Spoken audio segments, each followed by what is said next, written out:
مظبوط كده، ودي كانت افتكاسة بصراحة وندمت عليها أشد الندم.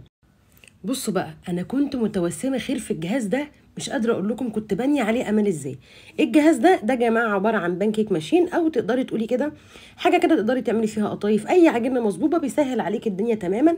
بدل العك والزروطة والكلام ده كله، أنت بتعملي كل ده في الإناء ده، وكمان تقدري تخفقي فيه أي حاجة.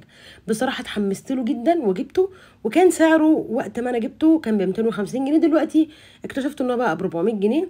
المهم تعالوا مع بعض بقى نجرب، وهل نشوف عملي ويستحق الفلوس اللي اتدفع فيه ولا خساره فيه كل جنيه. حلو قوي، انا بقول كلام على القافيه. المهم يعني زي ما انتم شايفين بيجي 3 اجزاء، الوعاء وكوي فيه كده مقياس معياري، وبيجي الجزء المضرب ده، ويجي يد كده ايه اللي هي ايه بتسهل عمليه اللف. بيني وبينكم بقى، انا نويت ونيه لله خير ان انا اعمل دايت، فرحت اتحمست وجبت دقيق الشعير، بس جبت من واحد اول مره اتعامل معاه، فقلت اعمل بدل ما اعجنه بقى واخبزه اعمله مظبوط كده، ودي كانت افتكاسه بصراحه وندمت عليها اشد الندم. حطيت معيار الميه والدقيق، ولقيته محتاج شويه ميه كمان، ظبطته وسبته يرتاح شويه، وجبت بقى الطاسه وابتديت ان انا اصب ايه الدقيق بتاع الشعير. طبعا مكلكع زي ما انتم شايفين ولازقه في الطاسه، وكانت ليله طين بصراحه يعني. حاولت مره واثنين وثلاثه وفشل فشل ذريع، كان لزج لزوجه مش طبيعيه، ومش هو ده دقيق الشعير اللي انا واخده عليه. فزي ما انتم شايفين كده، رحت واخده بعضي ولميت عزالي، وقررت ان انا هقضي خالص على فكره الدايت، ماله الاكل الحلو بتاعنا المسبك. المهم رحت قلت بقى ايه، بلا دايت بلا بتاع، اعملي لك شويه بانكيك. رحت جايبه شويه دقيق، وحط عليهم بيكنج باودر ورشه ملح، وحطيت بقى ايه مكونات دقيق، بيض ولبن وسكر وفانيليا، ورحت وزيت، ورحت ضاربه كل ده بالليله الجامده دي، ورحت حاطه دقيق على مرتين. لقيته محتاج كمان شويه دقيق، زودته، وبعدين بقى سبته يرتاح شويه. وبصراحه بقى يا جماعه كان يعني احلى بانكيك عملته، لان كان على جوع بقى، لان ما كنتش كلت بقى، ما هو العيش التاني باظ. رحت بقى صباه كده زي ما انتم شايفين، اول دفعه اتحرقت، ودي من كسفتي انا ما صورتهاش عشان ما اكدبش عليكم.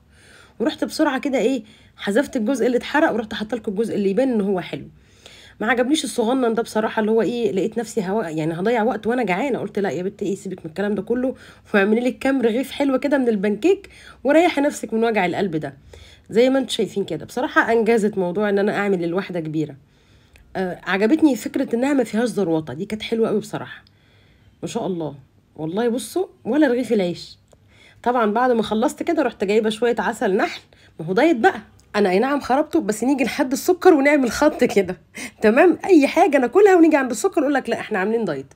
عموما يعني عيوبه بقى يا جماعه، اول هام ما بياخدش كميه كبيره، يعني انت ما تقدريش تعملي فيه كميه كبيره، بياخد كميه معينه كده ما تقدريش ان انت تتخطيها. تاني حاجه بيوقع من تحت، يعني انت حطيتي لبن في الاول، حطيتي سوائل، حطيتي اي حاجه بتوقع من الاول، فلازم تبتدي الاول بالحاجات التقيله علشان ما يسربش من تحت. وغير كده طول ما انت شغاله بتلاقيه برده بيسرب من تحت. يعني خلاصه القول بصراحه الجهاز عاجبني، ما اكدبش عليكم، لو موضوع التسريب ده ما كانش موجود فيه. احنا كده كده يوم ما نعمل بانكيك ما بنعملش كميه كبيره، ويوم ما بنعمل قطايف برده ما بنعملش كميه كبيره، فبالتالي الوعاء وحجمه مش مقياس لكفاءته. بس زي ما قلت لكم، موضوع التسريب ده هو العيب الوحيد اللي فيه، لكن بخلاف كده عاجبني جدا بصراحه. وعجبكم بقى الفيديو لايك وشير، واتمنى لكم كل